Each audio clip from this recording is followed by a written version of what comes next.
When I was 9 years old, I was sitting in class along with my fellow classmates. The teacher was randomly choosing students to read out loud.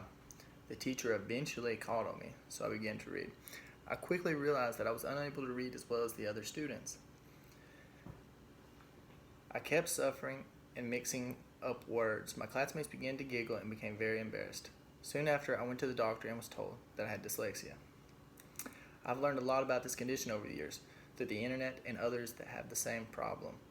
When I was younger, I was stuck in classes to help me. I learned a lot about dyslexia. A person when born does not have control over whether he or she will have dyslexia.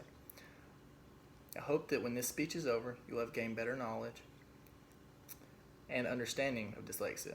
You will also be able to understand what a person might be going through if they have this condition.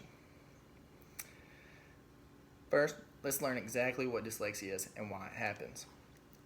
Dyslexia is not uncommon in schools. According to Washburn, Aaron K., a survey of both US and UK versions was constructed using current research based understandings of dyslexia as a language-based learning disability. No one really knows what causes dyslexia, but a possible cause of dyslexia is a lack of phonological awareness. The level of phonological consistency of a language determines not only the reading speed, but also the amount and types of reading and spelling errors made by dyslexic people. Let's learn what you can do to help with dyslexia. If you think you have dyslexia, there are a few things that can be done to help. They mention the effectiveness of more exposures, the validation of the methodology in their approach, and the pace of improvement based on the number of exposures. So the belief the more they focus on the weaknesses, the better you'll become at them, kind of like training your mind. What might come easy to one person with dyslexia may be very challenging for another person with dyslexia. A good example would be when one person may mix their words up and the next person may have trouble with the same sentence. All the people in the world in dyslexia is a problem with what percentage and how long does dyslexia last? Dyslexia is the most common of language-based learning disabilities. Nearly the same percentage of males and females have dyslexia.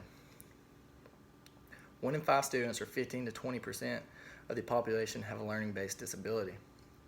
70% to 80% of people with poor reading skills are likely dyslexic.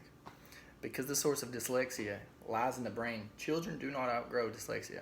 With the proper intervention, children with dyslexia can learn to read well. As adults, people with dyslexia can be successful in many different careers. Although many adults with dyslexia continue to have difficulty with spelling and tend to read relatively slow. Now that you know what dyslexia is and how many people it affects, maybe you'll be more patient with a person that's reading. Here's some representations of what people think dyslexia see, like this one.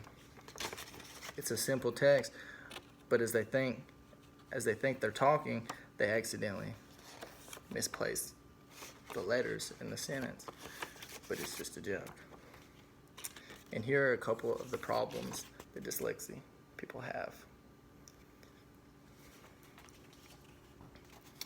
Today you've learned what dyslexia is and the effects it has on your ability to comprehend and what it can be done to help you cope with your situation.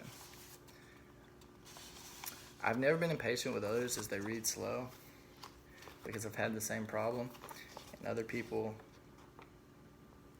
got harsh with me and maybe have made fun of me for reading slow, or maybe got aggravated at me for reading slow. But I've never dealt that back out, even if I was frustrated with them, because I know how hard it is to be in that same situation that others are in.